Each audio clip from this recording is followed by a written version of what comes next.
And welcome back inside Brunch again, Shirley Leone. We thank you so much for providing to us. We, of course, being my show co-host Sharmain Baboolal. It's a nice day, and I am Rennie Bishop. It has been said that the political party that wins Tunapuna seat in the election, that party will more than likely win the overall poll. Tunapuna is a marginal constituency situated between St. Augustine and Tagarigua. That's along the east-west corridor.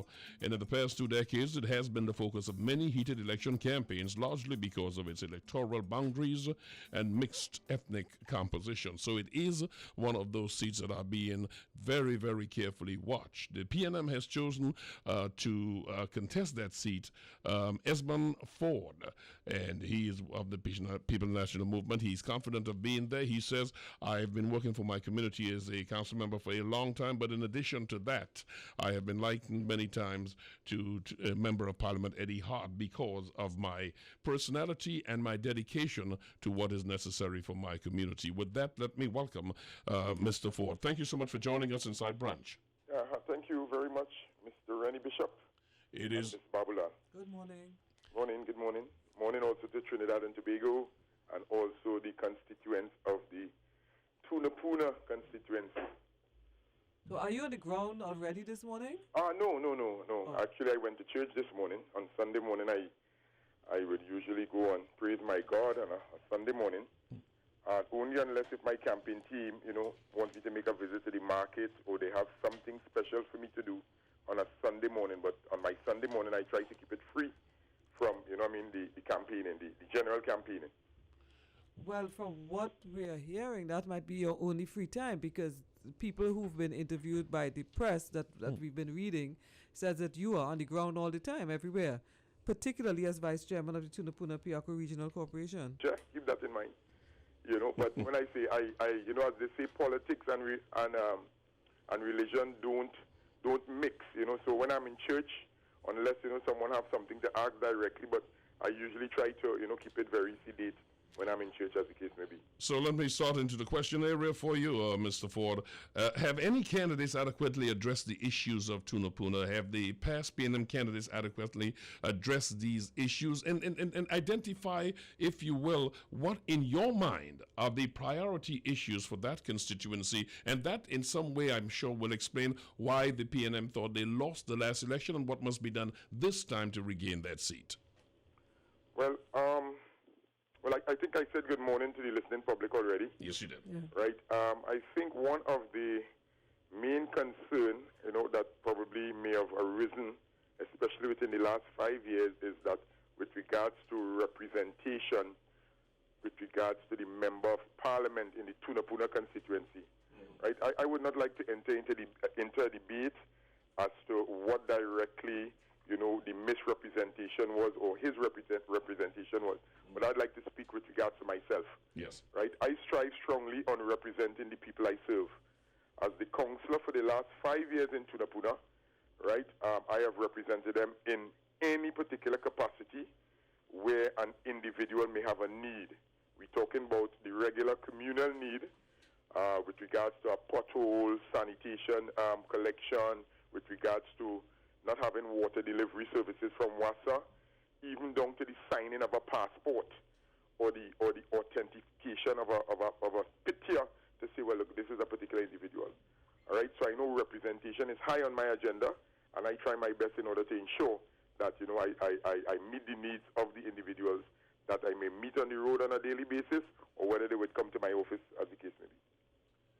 The issue of borough status, in your mind, is one of the priority, because it would allow, with that status, for Tunapuna to collect, small fees and so on and spend in the area. Is that one of the priorities you see to dealing with a couple of the problems in your area, which includes traffic management and the inability for business to come to your area, thus affecting how attractive Arima is to them, which would hopefully propel the borough into more sustainability?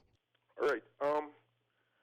Again, to say that it's my main priority, when I say it will definitely be on the agenda in order to ensure that Tunapuna can now move from a municipality to a borough status.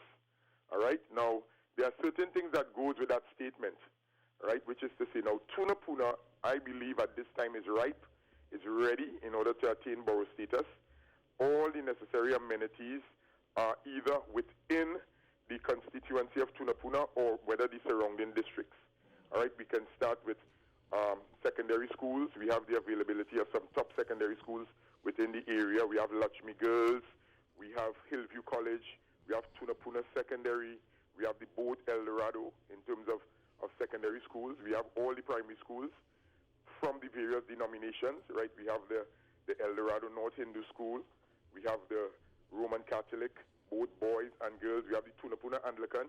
Also, we have the Central Market, which is situated in Tunapuna. We have our own fire services, our own police stations. We have health facilities. Added to that, we are 5 minutes away from our international airport in Piaco. We are roughly 10 minutes away, all things being equal, from the Mount Hope Medical Complex. And the university is just a stone throw away right in St. Augustine there. So again, all the amenities are there. We can, cater for the malls, the Twin City Mall that is in close proximity. And like everything else, traffic, once there's a traffic congestion, it know that your community is thriving because a lot of people pass through within the Tunapuna area. So those are some of the things that, we definitely need to look at. But again, as a good member of parliament, you will have to have consultation. Definitely, I may have my vision, but I also need to look at the vision for the 26,000 plus constituents that I will represent within the Tunapuna constituency.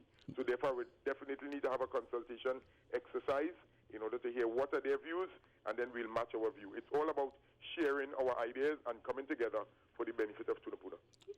The representative for the PNM for the Tunapuna constituency, Esmond Forde, is our guest this morning. Mr. Forde, the margin of victory by the incumbent, who is not going to contest the seat again, Mr. Winston Dukuran, was 2,500 votes.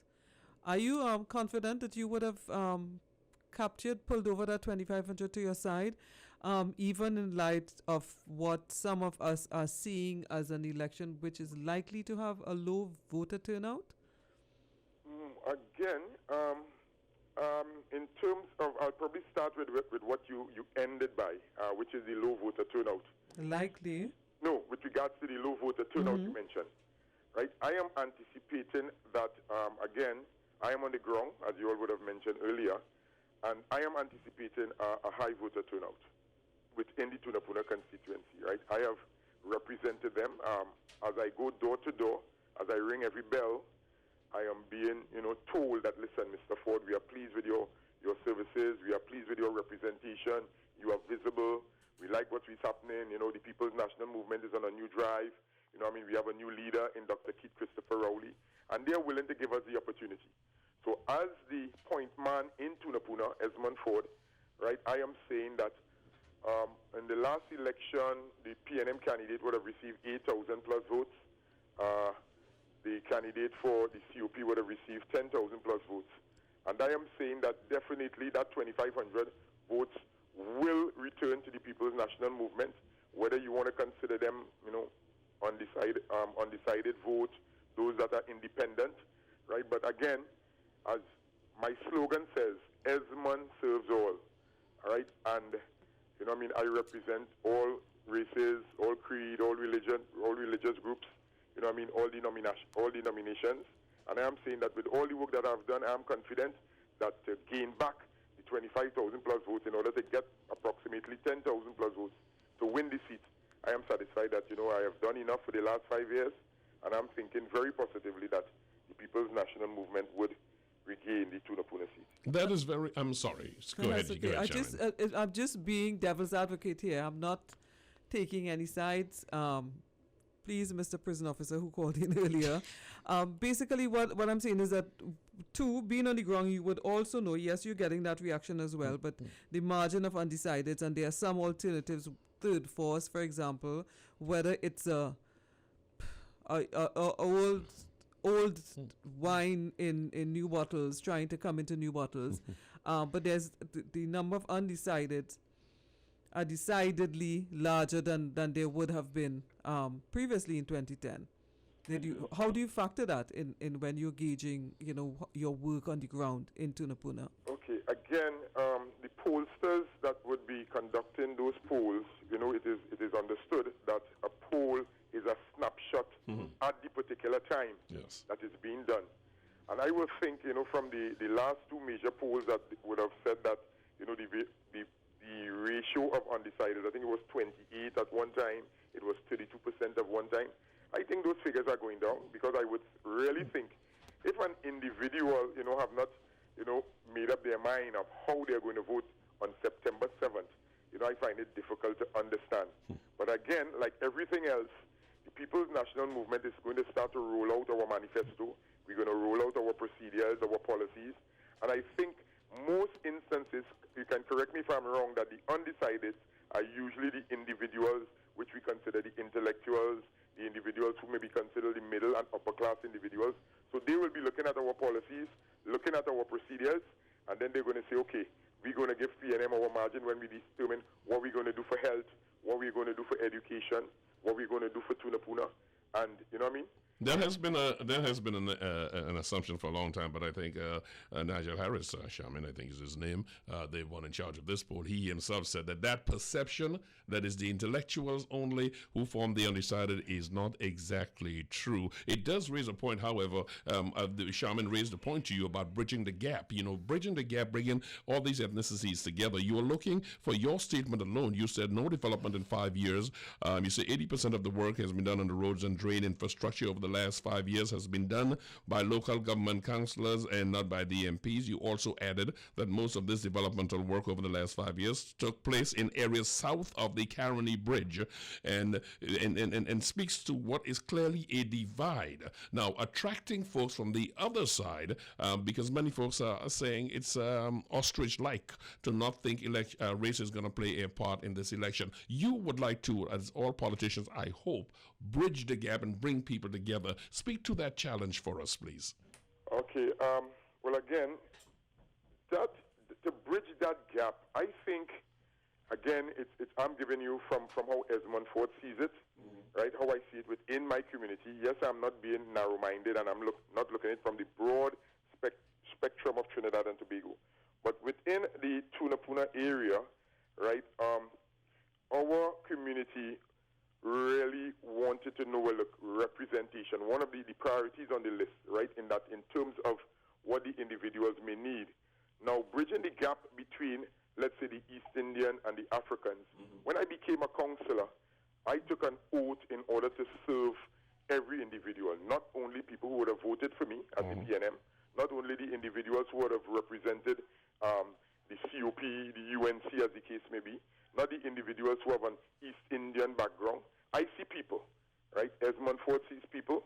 So once an individual visit my office or receive a telephone call, right, I inquire what the details, and I try to, do my best in order to ensure. And what I've been able to do is that because of my representation, because of my visibility, because of doing it right the first time and doing it effectively, individuals, have been able to say, well, look, Mr. Forde, I'm willing to give you my support. You know what I mean? Yes, I may support another particular party, but again, it's word of mouth, right? At the end of the day, we know that we have some tribal voting that takes place, but I'm anticipating in Tunapuna that Esmond Forde would be able to bridge that gap come September 7th, and I will be able to ensure that, when you look at the statistics and the results in the various polling divisions, it would be able to ascertain that, well, look, I would have received that vote, the East Indian votes, if you want to call it that way, in order to ensure that Tunapuna gets the proper representation that it requires. Chairman? I want to. Oh, sorry about that. Had a little feedback coming at you here because staying in that area, the Bertram poll this year found some surprising statistics. They showed that as much as 54% of electors in the constituency did not even know who their MP was. Of those who knew, only 27% had a favorable opinion of that MP. The question of showing up after the election is something the electorate will be asking for answers on or a commitment on. How do you respond to that? Right. Again, the member of parliament is the member of parliament, right? The councillor is the councillor for the particular area. Now, PNM would have lost the last general election, so there was not an incumbent People's National Movement member of parliament. As I was the councillor from 2010 and I received a second term in 2013, from being on the ground, there was the word that, they were not seeing the member of parliament, they have not seen him since election and so on, right? Again, that just gave me the impetus in order to work harder, in order to show up more, in order to be more visible, and in order to ensure that I would have, communicate with my burgesses to ensure that I would try my best to satisfy their needs. All right? Again, I have an excellent relationship with the last member of parliament for Tunapuna, Honorable Minister Dukaran. I would have also received, some assistance in order to get some of the services and jobs performed within the community. Because again, how the system of governance is set up, there are certain things that you need to get done where you will need the assistance of the member of parliament. So again, I know he has said that he is not going up, right? I wish him all the best. I've congratulated him.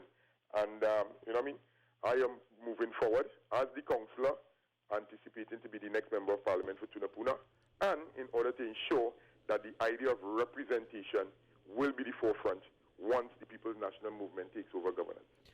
Okay, well, and given that, and you've had Mr. Dukaran and you are on the ground, what do you see Tunapuna needs? Tunapuna right now, I think definitely one of the things that Tunapuna needs is to ensure that we minimize the amount of unemployed youth that we would see at the various corners, right, throughout the constituency as I move around. Right? Definitely employment is a fact because, once there's not much employment, it can lead to crime. There's a spin-off, right? I think we need to ensure that we upgrade the recreational facilities. So we need to tap into ensure those that are involved in sports, we ensure that we have the sporting facilities, whether basketball, football, netball, cricket, whatever the case may be, right? The second particular aspect in terms of Tunapuna is definitely there's need for some sort of traffic plan. Now, we cannot take Tunapuna in isolation for this traffic plan. So therefore, we'll need to look at the surrounding constituencies. We may probably need to look at probably from as far as St. Joseph coming up. We'll probably need to look at Five Rivers, Aruka, and determine how can we minimize the amount of traffic. Is it that we need to find some new roads? Because again, Tunapuna, basically you crisscross the Eastern Main Road and the Priority Bus Route. Is it that we need to probably open up the Priority Bus Route? What can we do? Is it that we need a bridge going across the Coral River? Because Mr. Eddie Hart would have told me that years ago there used to be a bridge that used to take you from Coral Road over into Five Rivers in the Tacarigua area. Is it that we need to bring in the technocrats and the engineers and say, look at the plan, what can we do in order to minimize this traffic? Is it that we need to minimize the amount of vehicles? Is it that we need to have the Eastern Main Road turn into a one-way at certain hours? Different things like that. And this is where the consultation would have to take place. This is where you'll have to get the great minds, the engineers and them to come in and let's decide. It's not only about Esmond Forde. It's about the stakeholders. It's about the constituents. It's about consultation. And let's get the best mix in order to ensure that Tunapuna gets the representation it needs. I'm only the individual that will be representing them in Parliament, but on the ground, on the road, those are the individuals I will need to depend on in order to ensure that I do a good showing. Well, one would assume that these suggestions would go to your party's leadership, that it would be part of the manifesto because Tunapuna is such an important seat, it being marginal, that you would have put forward these suggestions that it would be part of your party's manifesto, would it? Definitely, right. We would have had various consultation. As you would know, our Honorable Dr. Keith Rowley would have mentioned that we are now transitioning from 2020 vision to 2030 vision because most of the aspects in the 2020 vision would not have materialized as a result of what transpired in 2010. So therefore, we're going to add a portion of the 2020 and bring in the new thing based on the technocrats that would have met, right? And, we're going to come up with the best mix of how we're going to see Tunapuna going through. You know what I mean? And I have, the confidence. I know there's outside of that, there's from the macro figure, there's the possibility of, whether we want to call it rapid rail or a rail system or something of the sort.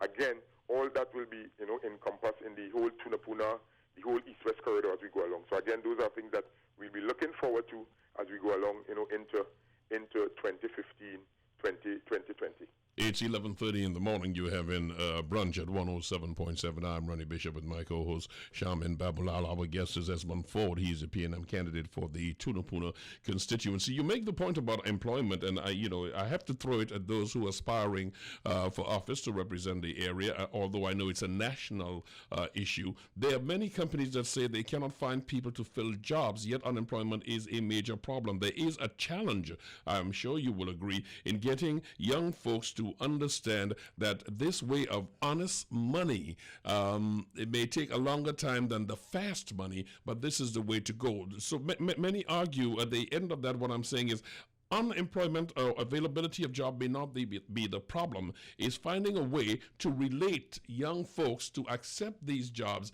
these lower paying jobs than they would make if they went on the corner and went the fast way into crime. How do you plan to reconcile that? And I ask that because you are a new face coming in, I would assume, with new ideas. That is what we're going to need, because to me, that is the challenge. Yeah, definitely. You're so correct, Mr. Bishop. Again, it's the employment factor cannot be taken into isolation. Is the idea of you need to be employed, but are you employable? How many subjects do you have? What skill do you have? Plumbing, masonry, nails or hairdressing, as the sort may be. Mm-hmm. The People's National Movement over the years would have introduced hype, would have introduced mosque and white tep and those various things. But a lot of the youths, would not have participated in those things because a stipend arrangement is in place. So sometimes individuals may come to my office seeking employment, but most times are looking for county work. That's the term. County work relates to the Tunapuna Piarco Regional Corporation. Mm. And it's really a fallacy, in the sense that the corporation do not have employment for individuals on a regular basis, on a consistent basis. What the spare me this minute just to explain this. Mm-hmm. The regional corporation, at certain times of the year, seasonally, at Christmas, at Carnival, at Easter, or the August vacation, would bring on seasonal temporary employment for, let's say, like a 6 weeks period, or let's say the maximum of probably about 8 weeks, in order to assist with individuals who may need assistance to purchase books, single mothers, unemployed guys, as the case may be. But most people want to come into the corporation because you come to work for 7, and by 9 o'clock, 9:30, you're going home. You know what I mean? So what's happening is that we end up in a scenario which part the people are looking for work, but again, they are not looking for sustainable employment. They are not looking for something, an 8 to 4 job, as the case may be, right? I have communication with some of the businesses in the Mokoya Industrial Estate. I would inquire if they're looking for a laborer, they're looking for a janitor, they're looking for a maid. But most times, sometimes the individuals don't want those sort of employment.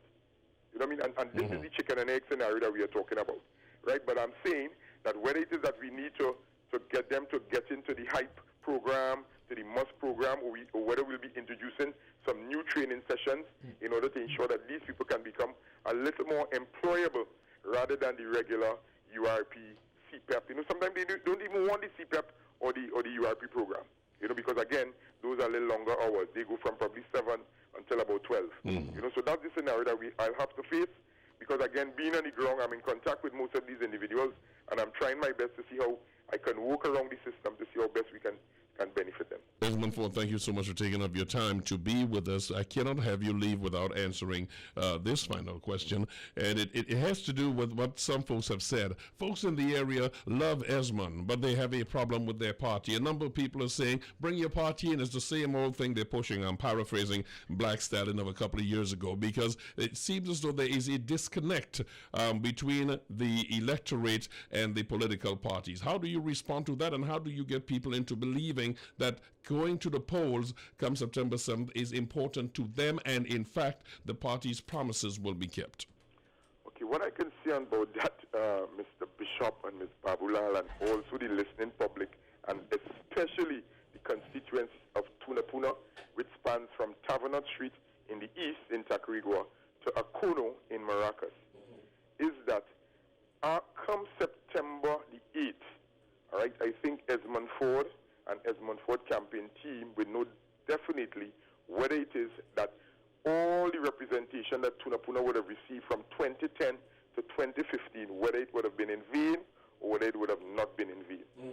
All right, we we are hearing about all the poor governance that has taken place within the last 5 years, right? It's not a statement that I have made, but I've read it in the papers, I've heard it on the media, that this is one of the worst period of governance that Trinidad and Tobago has ever seen, right? I think that's tantamount. What I'm saying is that I have represented Tunapuna as a councillor for the last 5 years. I have tried my best in order to lift the standard of my representation, in order to ensure that, listen, when the time comes, Esmond can also transition to be a good member of parliament. All right? Yes, there are individuals that will continue to vote tribal, but I have been in communication with these individuals. I have represented them, in terms of whatever they may need, whether it is from a self-help application, whether it is filling out a disability form, whether it's completing a life certificate, whatever it would have been, where they would not have been able to get it elsewhere. I would have tried my best to do. And I'm saying to the constituents of Tunapuna, choose Esmond Forde for what Esmond Forde represents. Esmond Forde represents integrity, accountability. Esmond Forde represents doing it correct on the first occasion. Esmond Forde represents every single one within the constituency. I'm saying that once given the opportunity to be the next member of parliament, no one will be left behind. No one will be left behind, and I'm looking forward to that when that day goes in for voting on September 7th, when they're ready to place their X, they will hesitate, and they will say, listen, this man has really done a good job for us in the last 5 years. Let's give him the opportunity, and they're going to ensure that they put the X by that ballot. It's unquestionably going to be a bellwether seat, and we'll be watching it. Esmond Forde, thank you so much of the PNM for joining us this morning. Sure, thank you. I appreciate it. Could I just make one statement? Yes, please. Certainly. And this statement is July the 23rd is the last day in order for you to get your name on the voters list. Right? I think I need to assist the Elections and Boundaries Commission in making this clear to the individuals. So individuals, you need to check whether online or visit the EBC office in your area to make sure that your name is on the list that you can vote. After July 23rd, not even your councillor, not even your member of parliament, your priest, your pundit, your imam can assist you in getting your name on the list. So please ensure you are registered so that you can vote on September the 7th. To you and your family, have a wonderful day. Thank you so much. Thank you. A pleasure. Bye-bye now.